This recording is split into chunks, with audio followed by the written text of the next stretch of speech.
Good afternoon. Welcome to NewsWire here on SportsGrid. I'm Craig Mish. Plenty of news and notes to get to. Some major moves in Major League Baseball for the second time in 3 days. We'll get to the very latest in the saga that is managing in Major League Baseball. Also breaking down last night's game in the NBA. Oklahoma City showing why they are the defending champions. Kyle Soppe will break it all down for us. We mentioned managers in baseball. Peter Apple from today's Just Baseball show will join us also at 12:30 Eastern, and then Dustin Gawker with the very latest on prediction markets joins us at 12:42 Eastern. Those are our guests here on the show today. But as I mentioned, we got a big story here percolating out of Philadelphia, Pennsylvania, where the Phillies have made a managerial change. Second team in less than a week to do so. Rob Thomson is out, and Don Mattingly is taking over as interim coach. Thomson had a really good record managing the Phillies. Never got him a World Series, but 355 and 270. That was his overall record.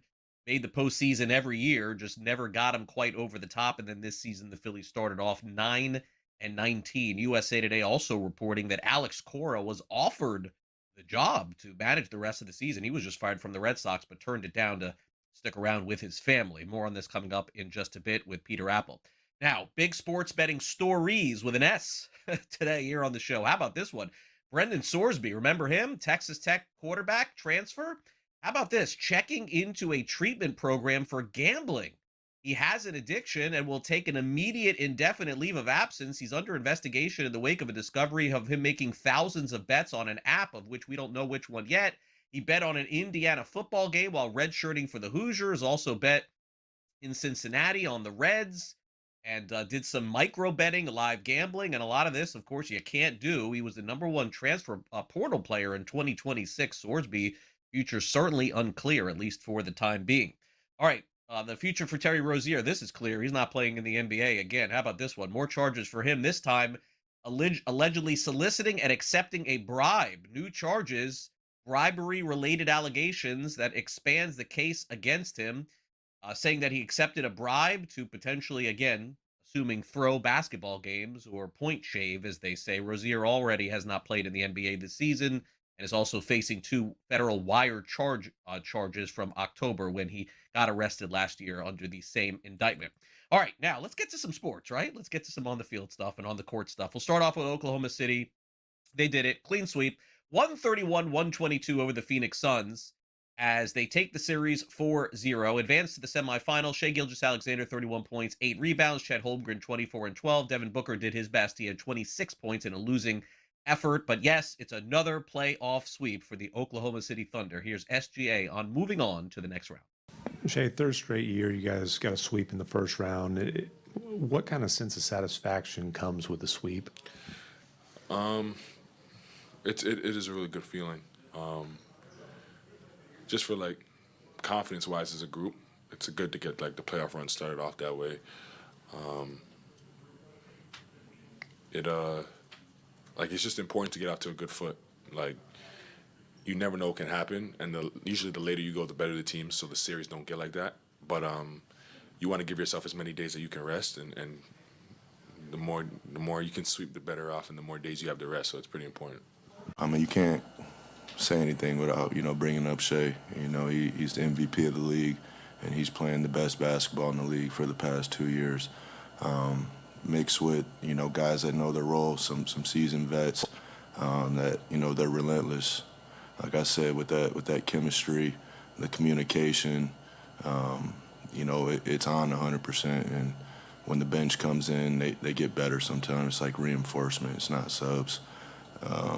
And they have all the answers to the test. They've been tested together, and they've been together for years. So that's an advantage. Meanwhile, could the Detroit Pistons have the same fate as the Phoenix Suns? Well, not quite a sweep, but the Magic are up 3-1 after winning last night.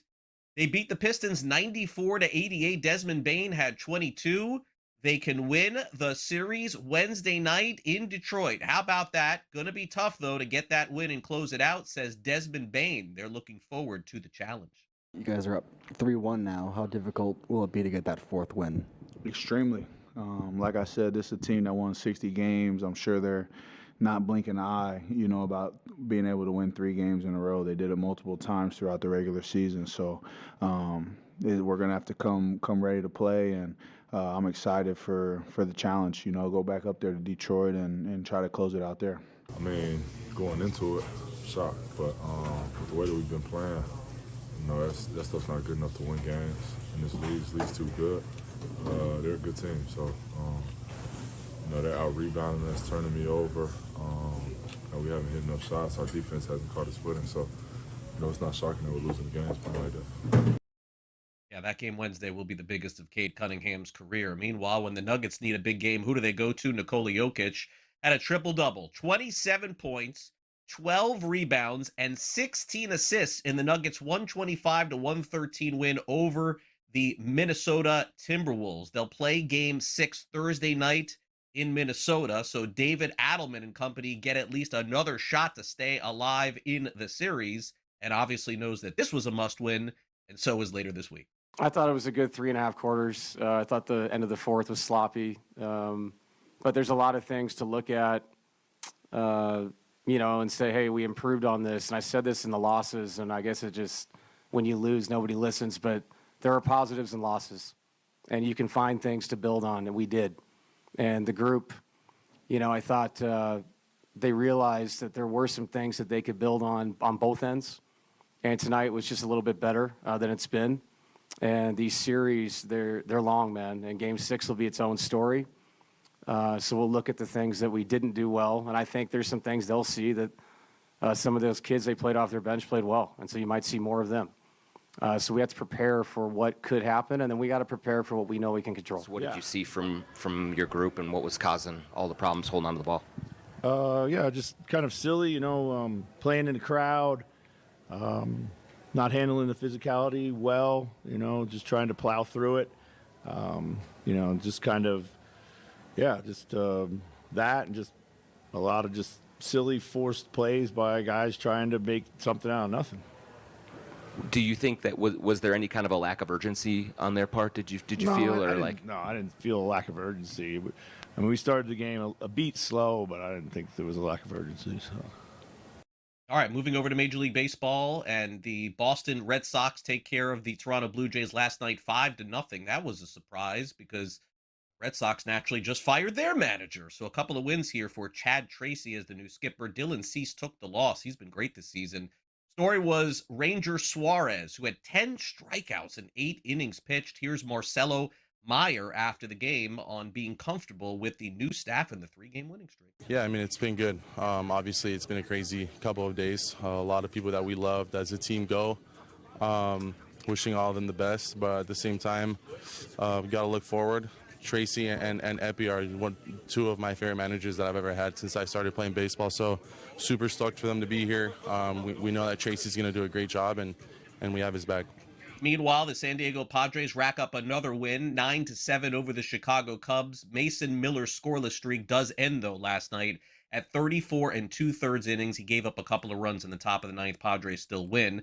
By the way, Yankees made history yesterday. They beat the Rangers 4-2. Ben Rice homered. So does Aaron Judge. So they both have double-digit home runs for the first time this early in the season since 1956. Wow, Max Fried also picked up the win there.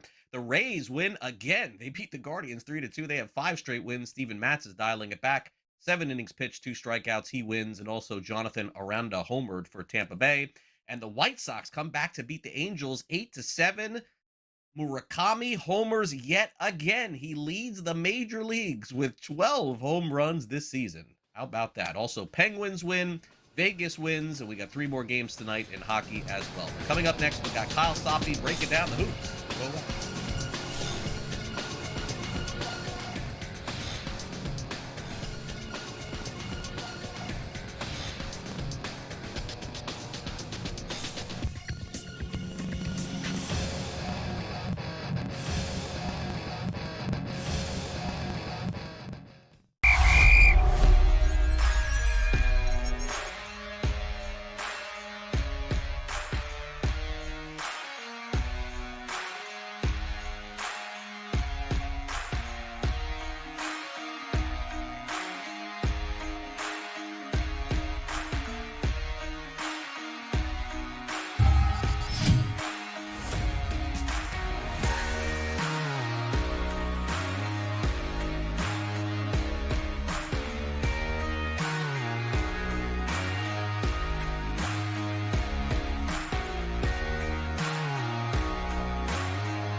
Welcome back to NewsWire here on Sports Grid. We're coming to the end of these NBA playoffs with 3 games a day because some series are ending, unfortunately. One did last night.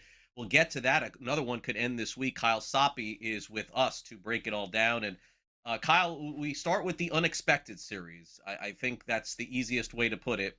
I did think Orlando would win more games than most people thought just because I watched them play all season long and beat my Miami Heat not once, not twice, not 3 times or 4, but 5 straight times. And I thought this Magic team is probably better than what they showed all season. But I did not expect them to take a 3-1 series lead. I don't think the series is over, by the way. But the Magic have put themselves in a great spot just to need 1 win over the next 3. Yeah, I mean, I'm with you here in that Orlando is a little bit more talented than what we've seen. But did you think 94 points was going to be winning games in the year 2026? Right, like, if you told me they'd be scoring 94 points, I'd say, where can I bet on Detroit? So we're kind of where we thought we would be, I don't know, 8 months ago when they made the move for Bane and they signed him. They thought he'd be a big acquisition. Now he's got 15 made threes in 4 games, and he's giving them everything they thought they'd have all season. It just took 4 months to get there, but it's here now, and he's shooting with all kinds of confidence from the perimeter. His 3-point percentage is 10 percentage points better than he's shooting inside the line. I don't think it's the most stable of ways to play, but he looks great, and Detroit looks a mess right now. Aside from Cade Cunningham, he looks fine, but everybody else is struggling. They can't get anything going. 88 points. Should be a fun series ending, regardless. I think. I agree. Especially for Jamal Mosley, who people had him run out of town. At this point, I don't know how you can do that, barring them losing the next 3 games. All right, let's do this one quick and then get to the rest. The Suns were just no competition for Oklahoma City, and they're now going to get some nice rest here and just wait to see who they play next. SGA with 31 points.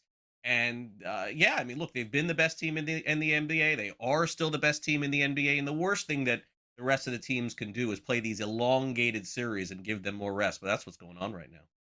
Yeah, this is the best team in basketball. You said we could keep it quick, and we can. There's nothing I've learned here. SGA is great. Chet's great. Everybody on this team is great. We'll see with the health with J-Dub what that means moving forward. But for right now, they don't need him to be the best team in the NBA. All right, so now let's move on to Denver taking care of business against Minnesota, and we know Minnesota is going to be shorthanded here, so I assume Detroit's going to win Denver's probably going to win another one. Jokic just put the team on his back last night, 27 points, 12 rebounds, 16 assists. So bottom line here, Kyle, is can Minnesota win with these injuries that they have, or are we just going to have to wait and see if they can at least get Edwards back here for the end? But it doesn't seem like it, right? They said 2 weeks or something? Yeah, it doesn't seem like Ant's going to be back, which means you have to run into one of these random Julius Randle All-NBA type of games, which personally, I've spent like a decade rooting against Randle, so I'm not sure that I'm confident it's going to happen. You only got to win 1 out of 2, so there's certainly a path to do it, but I do favor the Nuggets to finish off this series, get another 2 games, and complete the comeback. Jokic, you mentioned how good he was last night. And he's the best player on planet Earth for my money, and that's kind of what we see. The 16 assists is what gets me going. He's going to score, he'll rebound, he'll do his thing.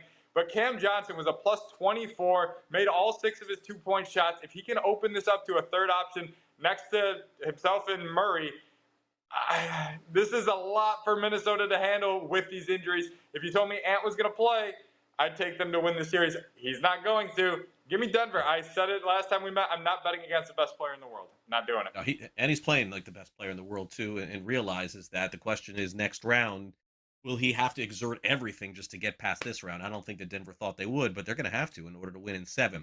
Okay, so tonight, 7:10 p.m. Eastern, the Celtics can put this series to bed. They are huge favorites against the Philadelphia 76ers. I see a total here of 213.5. It seems like Boston woke up after taking that 1 loss. I would anticipate Boston winning tonight, but what about a cover here? This is, again, a lot of points, Kyle.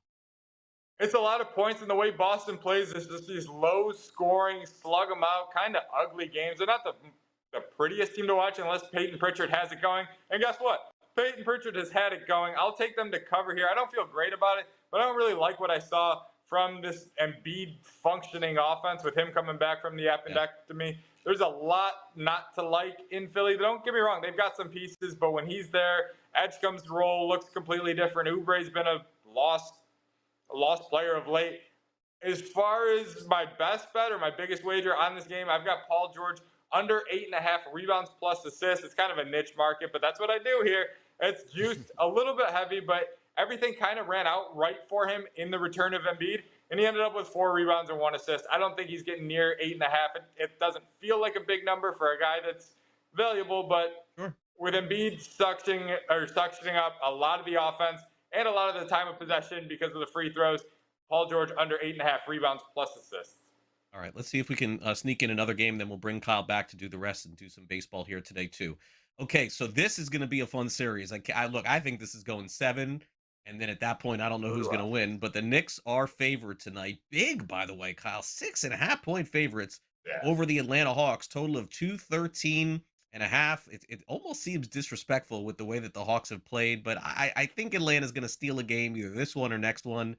Then going back to the Garden, I would guess for Game 7. What do you make of tonight's game, though? I said at the beginning of the series, I'm going to keep doing it. I think Atlanta is just as good as New York, so be getting more than 2-1 to play them on the money line. I get that it's in the Garden, the mystique, all that stuff. I'll take Atlanta to win this game. I'm going to hedge it by taking them against the spread too, so I get my money back if they cover and lose. But they defend. Like, in the postseason, if this series was played in the regular season, give me the Knicks. It's not the regular season. It's the postseason. Dyson Daniels, Jalen Johnson, those guys just too much consistency on the defensive end. I don't think it's pretty, but I do think Atlanta covers this number, 6.5, a lot more in a low-scoring game. I think they get to the finish line. I'll take the 215 here. And by the way, look at the series odds, by the way. Hawks, you could still get plus 190 here if you think that they can win in the Garden, which would sort of be unprecedented for Game 7. And, naturally to bet the Hawks plus a game and a half in the series is silly. It's minus 240. I mean, listen, it's a 3-game series at this point. Do you have Atlanta winning this whole series? I do. You're worried about it going back to the Garden for Game 7. I'm not sure we get there. What's to stop Atlanta from winning the next 2? Fair enough. Let's break. We'll come back next. The Spurs play the Blazers. We'll hit on that. We'll show you what Kyle's on tonight, and then we'll hit on some baseball. You're watching NewsWire on SportsGrid. We'll be right back.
All right, Kyle Sabi back with us. He's got his full card of wagers to show you in just a minute here. But first, let's take care of the last game on the board here, which is Spurs Blazers with San Antonio huge favorites. Man, Wemby and the Spurs looked so good last game.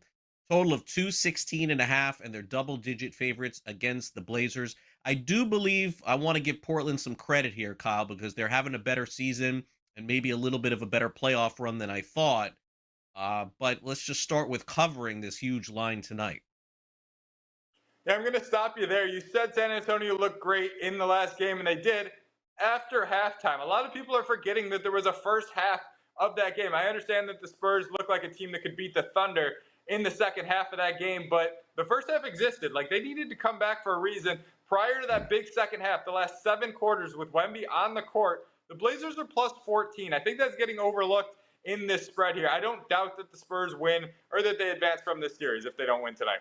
They're going to move on. They're going to be a threat, all that good stuff. But like you said, Portland well ahead of schedule here. There's enough moving pieces on both sides of these young teams that I think they cover this number and cover it reasonably easy. I've got it checking in just under a 6-point difference. So if you're giving me 11.5, and I've seen this morning it's been bet up to 12.5, which means I'm on the other side of the public, I'll take my chances there. I'll say this one's close, late. 12.5 is more than enough.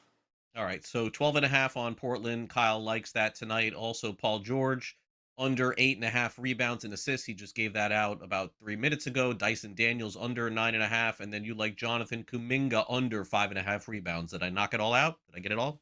You got it. You got it. We got a full card there. We're going to make some money. Usually I like having an odd number of bets, so if you hit one more than you lose, you kind of make money here. But Kuminga specifically, I like that 5.5. It's still hanging out there. He's the 8th best rebounder on a per-minute basis in this series. That's the problem. There's only 10 guys on a court, Craig. You're 8th getting to 5.5. All right, so now let's get to Major League Baseball, where the story of the day is the Philadelphia Phillies firing their manager, Rob Thomson. Don Mattingly, regardless of the reports with Alex Cora, Don Mattingly is the manager the rest of the season, the interim manager.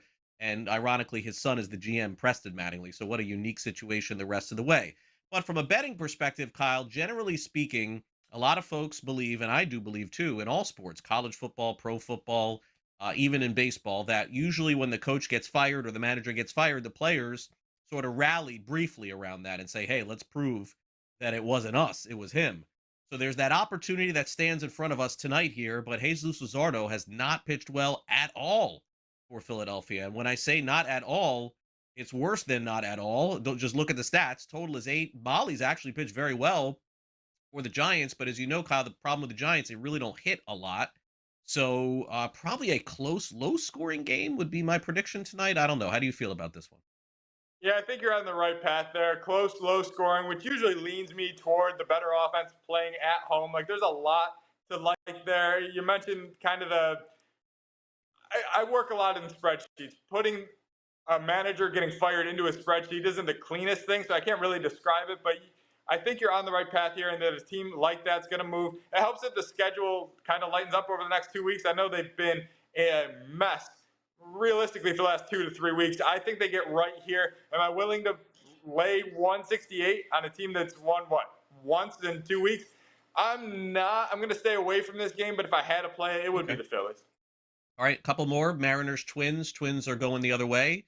As expected, Mariners playing much better. They're slight favorites tonight, only slight because Joe Ryan's pretty good for Minnesota. Any opinion on this one? Yeah, I don't know, Craig, you've been in the baseball game longer than I have. How often do you see 2 starting pitchers with 2 first names? You've got Logan Gilbert and Joe Ryan. I think they're both better than their numbers say right now, and their numbers say they're pretty good. You're looking at a 360 BABIP for Gilbert. That's got to come back. This Twins offense is one that could bring that back. So I think you see nothing going on early in this game. I don't think there's a wrong way to play the under while these 2 starters are on the mound. You want plus money, go under a 1.5 under the first 3 innings. You want even more plus money, go scoreless through the first 2. And then finally tonight, really great matchup, interleague. Both 2 good teams here, especially Atlanta, playing out of their minds this season. Martin Perez will go against Casey Mize. Sort of a pick'em game here. It's in Atlanta, but the Tigers are very strong and have a strong bullpen too. Total of 8.5. My gosh, feels like a complete coin flip tonight, unless Atlanta's bats just keep up what they've been doing. It does, and I like the road team here. You're getting plus money to take them. Casey Mize kind of a pitcher I believe in. His xERA is under 3.5 this year. He does have some put away stuff, and you mentioned the bullpen and everything in Detroit there. There is a lot to like. To think that they can put this away on the road, I'll take it money line. I'm not getting creative with the spread and getting in the weeds with any props. Give me the Tigers money line tonight. All right, great stuff, Kyle. As always, have a great rest of your week, and we'll see you next week. Thanks again. Sounds good. Peter Apple up next.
Welcome back to NewsWire here on SportsGrid. Great to have Peter Apple in the house. We've got Just Baseball coming up, our show here on SportsGrid coming up in just a bit. So let's bring in Peter because again we got some hot topics to talk about here. Thought maybe the Alex Cora topic would have been the one with the Red Sox, but guess what? The Phillies are like, nah, we could do one better. We could fire our manager too.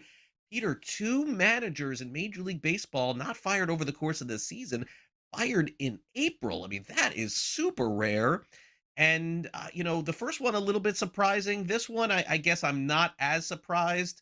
I got to say, as a manager, you're going to get fired, Peter. I mean, that's obvious. But for Rob Thomson, man, I mean, he took over for Girardi. I thought he did a really good job.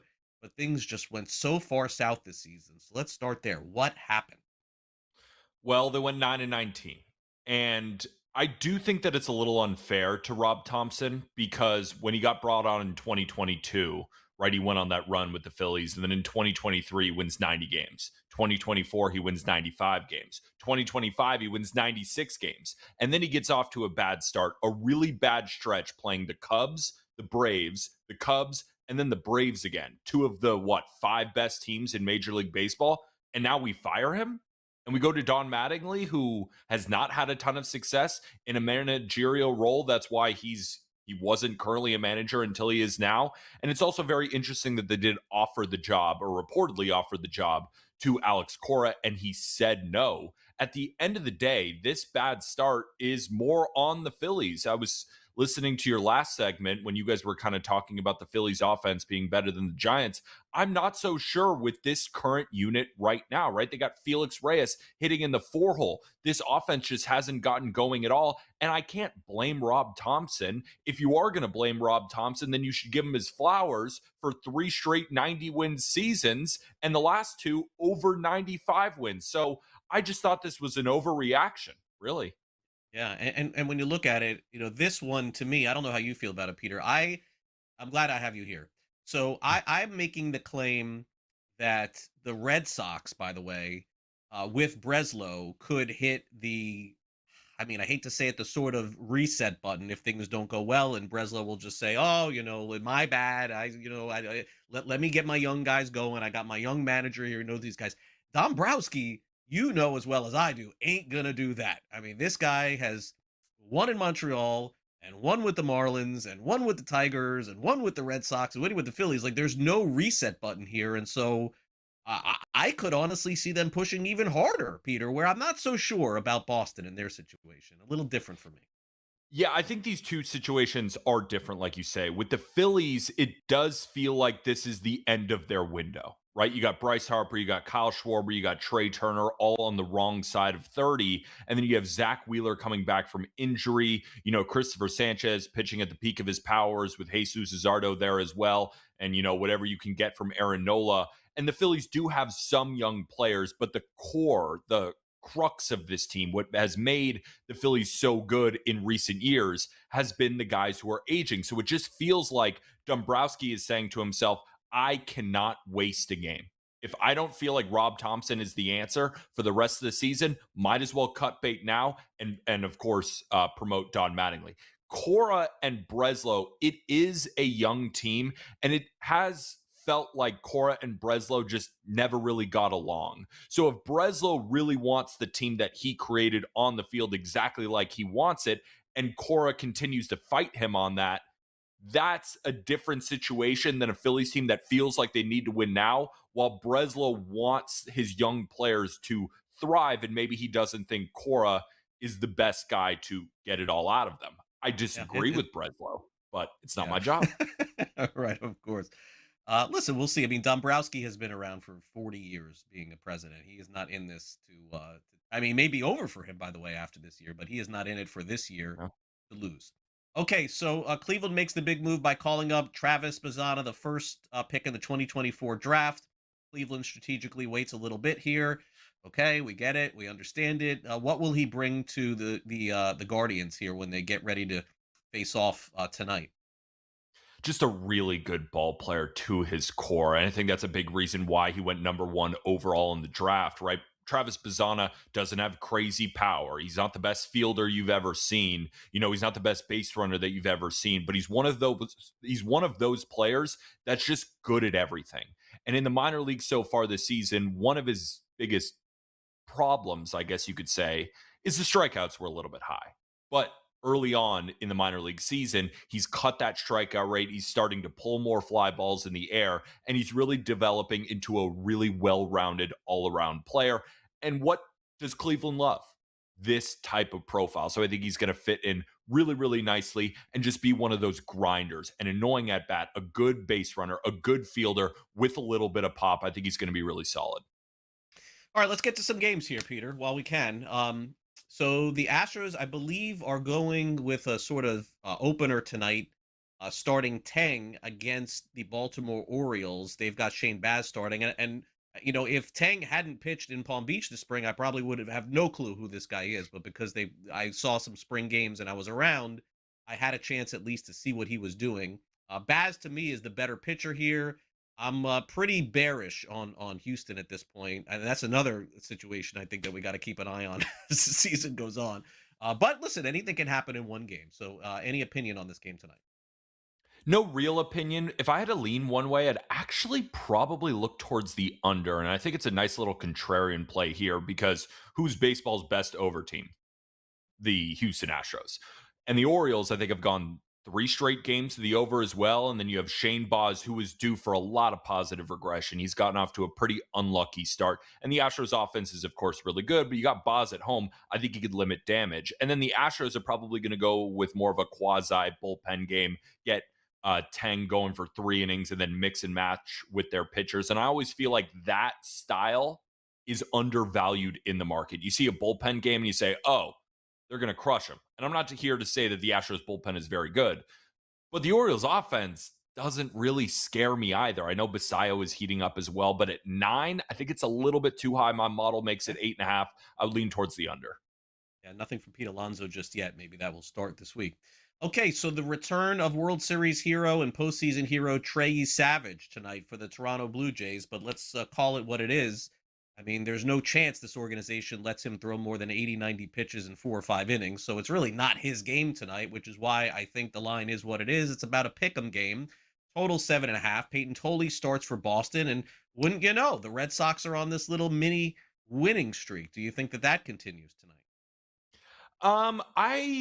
I like Trey Savage a lot, and if we were to compare him against Peyton Tolley, I like them both. I also, again, lean towards the under in this one. I think both starting pitchers right now, because you aren't really sure about Trey Savage since he's coming back from injury. Peyton Tolley hasn't proven a lot, but both of these two guys, when they are on, are electric. And neither offense really scares me either. I see a low total at 7.5. I think it should be lower. Again, my model makes it 7, so a slight lean to the under.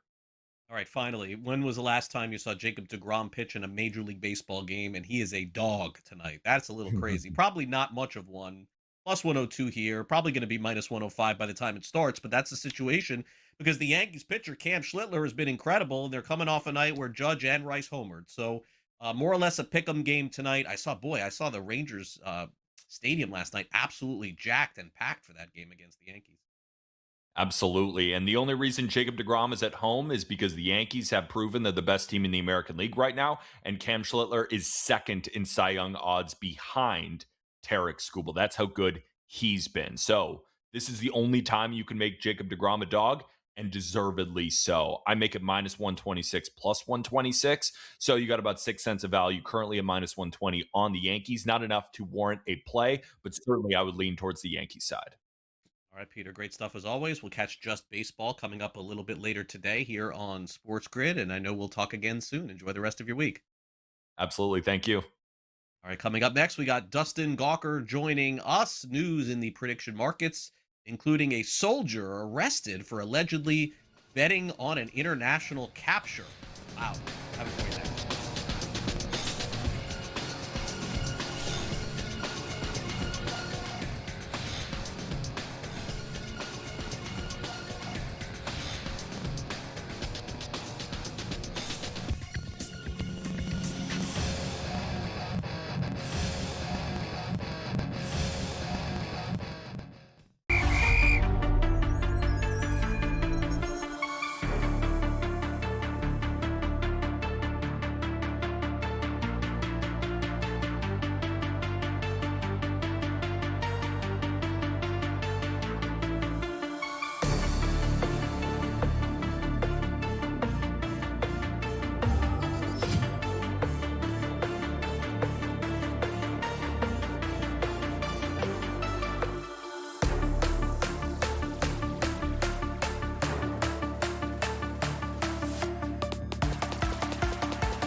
Welcome back to NewsWire here on Sports Grid. Dustin Gawker is in the house to talk prediction markets. You can listen to his podcast on prediction markets or also download his Substack and read it on a daily basis. Thanks, Dustin, for coming on NewsWire. Really appreciate it. And man, this caught me by surprise. Not the fact that prediction markets, and in particular Kalshi, having a really good day this past week, but having a record trading day this past Saturday. What sports were everyone trying to predict in? Was there something newsworthy wise? I am just not getting this. I understand sports wise.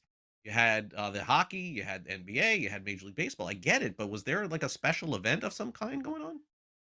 Not really. This is just Kalshi kind of organically growing. Yeah, on Saturday we saw they surpassed the $700 million in trading volume mark. That is the second biggest day in Kalshi history outside of the Super Bowl, which is obviously notable. And we're in April, man. This is when the sports betting calendar kind of slows down. We start seeing things cool off heading into the summer. So this is crazy to see. $700 million in volume.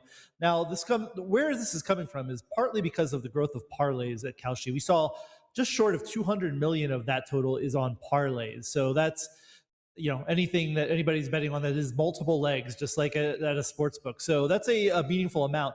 Also, it's hard to equate that to retail trading. So when we talk about volume, that's actually both sides of the trade. So if you're betting $1 to win 99, that's counted as $100 of volume. So that's a little bit of retail activity and a lot of market making of people who are doing this. Still, it's growth. Kalshi is making money from this, and on that day, we're up to almost a third of volume, more than a quarter, and a little less than 30% on parlay. So this is prediction markets really starting to capture and get into what sportsbooks do best, is parlay. So this is where the growth is coming from as they become more and more able to replicate what's happening in the state regulated sports betting market. We're seeing growth in the prediction market space.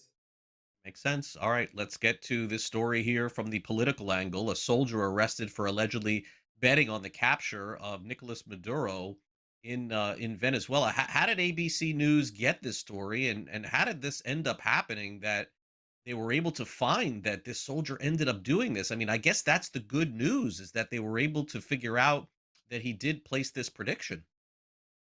Yeah, this is a wild story, and it's, to equate it for the audience that's more used to sports, this is a lot like, trading on information in sports, right? If you had information about somebody being hurt or if you knew something was going to happen, this is, using information arguably illegally to bet on things. So yeah, a soldier who was a part of the task of the special forces that went in and captured Nicolas Maduro, the president of Venezuela, actually allegedly bet on Maduro being taken out of office at Polymarket.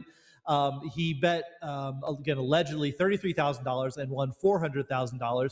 The Department of Justice brought charges against this soldier, so he could face decades in jail if found guilty of all of this. But this is the wild world that we live in, betting on war. This is, again, kind of international, not really what's in the regulated U.S. space with Polymarket's international site. But lots of chatter about this. This was like the main news story on last week when it happened on Capitol Hill and in mainstream news, that this person, the soldier, was betting on this. And it brings up all sorts of second order effects and questions about insider trading and all sorts of stuff. But this is, we saw back in the spring when this happened, when Maduro came out of office, that people were betting on it right before it happened.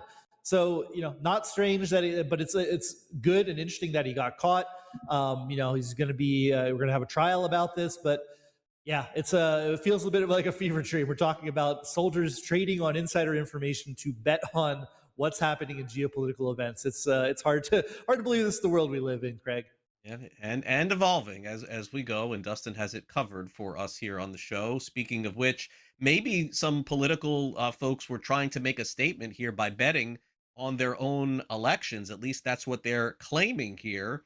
Kalshi has taken the steps to ban some of these politicians for doing so, Dustin. But I guess let's start with the idea that at least a couple of these politicians say that they were trying to make a point in doing this. Is that accurate? And do you buy that?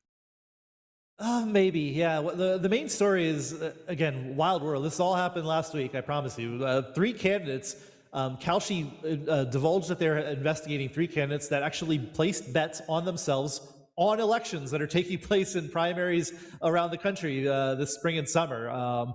2 were for the House of Representatives. 1 was a Senate candidate in Virginia. The latter, the Senate candidate in Virginia, said he was actually making a point. He wanted to be caught. I'm not sure I buy that. I think he was messing around and he got caught. It's Mark Moran, who's got very little chance to actually win in the Senate in Virginia. But again, knock-on effects of we now have betting on elections, and people are using Kalshi and other prediction markets to wager on what's happening. And good that they got caught, but it wouldn't exist if Kalshi didn't exist and we didn't have election betting. So people are trying to figure this out in real time. None of these people are going to jail. This was not referred to the Department of Justice, but they were fined. Moran said he's not complying with what Kalshi said and faces a pretty big fine for trading on himself. He also traded on whether he would actually run for office, which for me is the bigger issue. He said there's markets on, again, everything. And there's a market that will this person run for office? Moran was included and then placed the bet on himself that he would indeed run for office. Crazy times. One of the people involved also is trying to ban prediction markets in Minnesota. He was actually, again, caught betting on himself, admitted it. And then, at the same time, he is trying to get a bill through Minnesota, which is active right now, trying to ban prediction markets in the state. So, we're just learning in real time about all these effects of prediction markets and how they impact the real world and in sometimes real material ways. Again, going back to the soldier, that's a national security issue, right? He's divulging through a market that he's betting on Maduro being captured. And, I think we're still learning a lot of the knock-on effects of what's going to happen from prediction markets as they grow. Agreed. Dustin, check out his podcast on all of this and his Substack and appearing on CNN occasionally too. So Dustin's all over the place as long as prediction markets are still operating. Thanks again, Dustin. Really appreciate it. We'll talk again next week. Thanks. Cheers.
Sports Grid. I'm Craig Mish as we get ready to wrap up this edition of the show before we get to some last licks.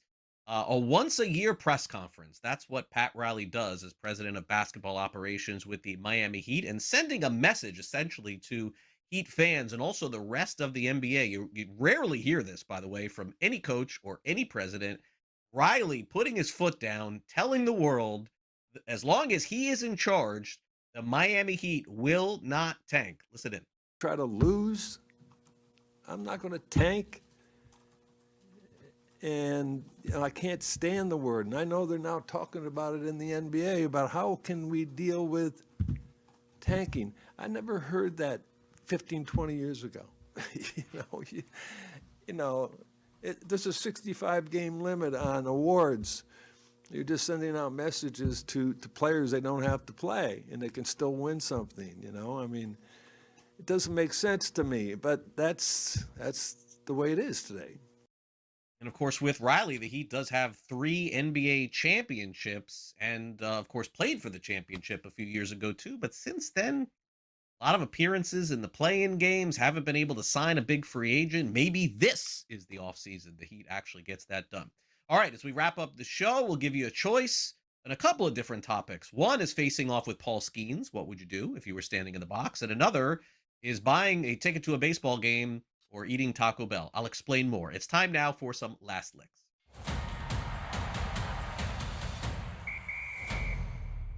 All right, the New York Mets are going through it right now. They have not fired their manager, by the way, at least not yet. But if you want to go to a Mets game, it's pretty cheap to do so. You don't even have to wear a bag over your head. Tickets to Nationals Mets this week are just $8. You can sit in section 515. You could get in price for a New York Mets game at $8. Or instead, if you're interested, you can have a Taco Bell Crunch Wrap Supreme combo, which will cost you even a slight bit less or maybe above, depending on if you get extra sour cream. $8.39 to $9.